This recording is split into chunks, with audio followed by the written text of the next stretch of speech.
Gabriel Lapagatu Pron,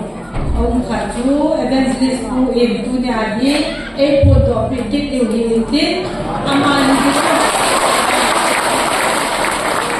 Poto, Pivintin, Tuni Adinga, the Pana Changia, Aman, Azona Changia, and the Karma Panapitante.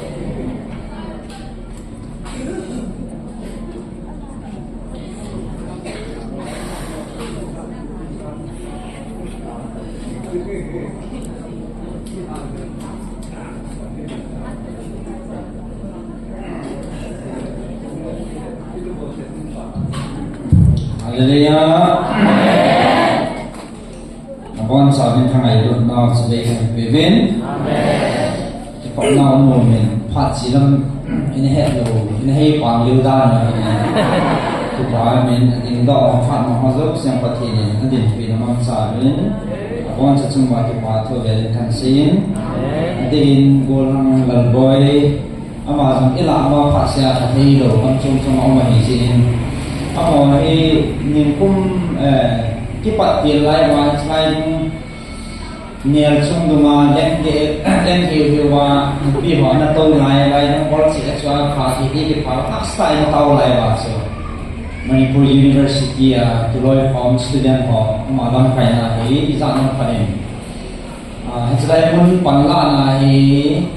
kipat tilai chu sum izan na khat an don form wa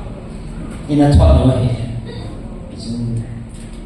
parts in the mountain province to need a margin of the main part in the mountain in the Sumaki part 317 Ringe Fano on Talozi Hong Kinong Kating but in Long Sipin but in Ida Povin I could take Nahi a thorn point Zan in Evo mình đừng nghe lại để phản hồi lại tại phát hiện avant từ Gabriel Sol bị kết biến cha chúc biểu hòa số phân sinh phân phun đó này trên date 30 October 2024 này học cùng sĩ cùng biết là đó này cái mà năng hoa năm mi để ata san hoa dia hat sunung phát hiện xây hạt dia ein Sol Gabriel kahi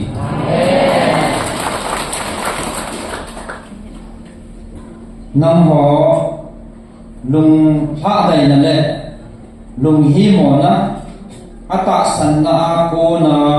hada zong na tam ta vin hingjing hat sunung pathinin tuni ke ma Gabriel ein sola thupi zong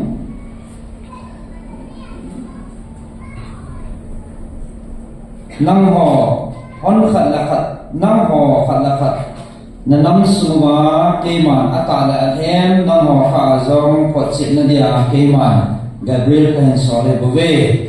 ahin nam ho ka hi chi ata lo le athem ho suwa pul hanalai jing di nahi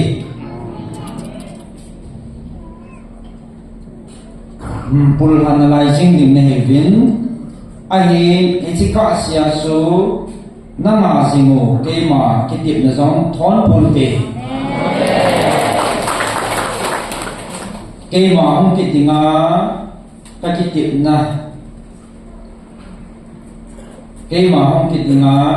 kitima hingsing hat sunnung na pathinu kema kitip na zong thon puntin kema hong kitya ka kitip na nipo zong thon punte ahin tu ni nam ho Gabriel kahin sozong nam ho ming lunggel a ha dai na le lunggel san na ding hai poi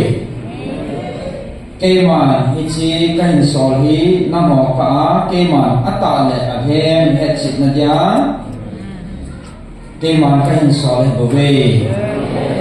ninga ni le pung li ting le keman ma ain sol ki ding hai bove Hijihet to sana ding Hijihet to sana ding a ein Sol Gabriel kay bove ke ma chitange Ninga tunya pa na simpan deuhin tuni 31 na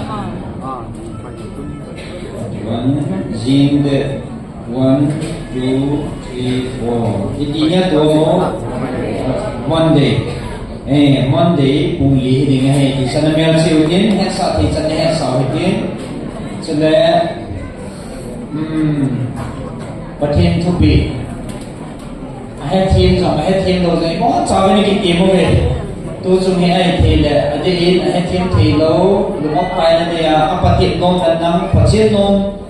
au ma jong le pa kai na o tai ki ti mau hen tin. Icha apart ông bằng chỉ mình ở bên qua cái mình cần tiền mới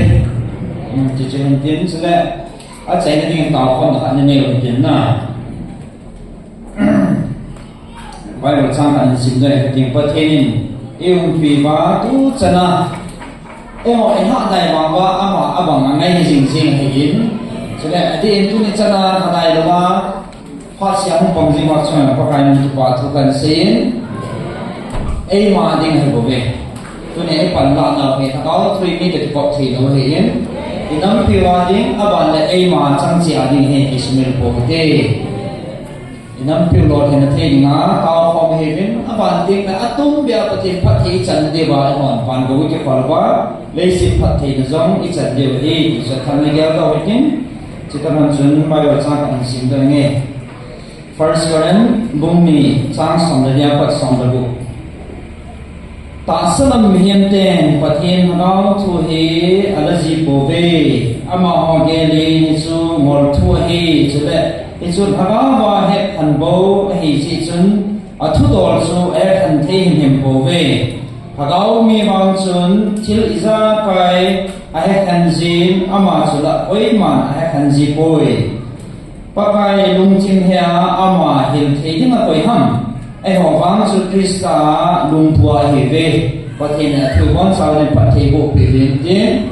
là sao ông tận về con sao em mà anh thấy là xin phải thấy là tao nên nên áp sai là cái mà xiên nghe có thể nên cái bảo thu siêu cái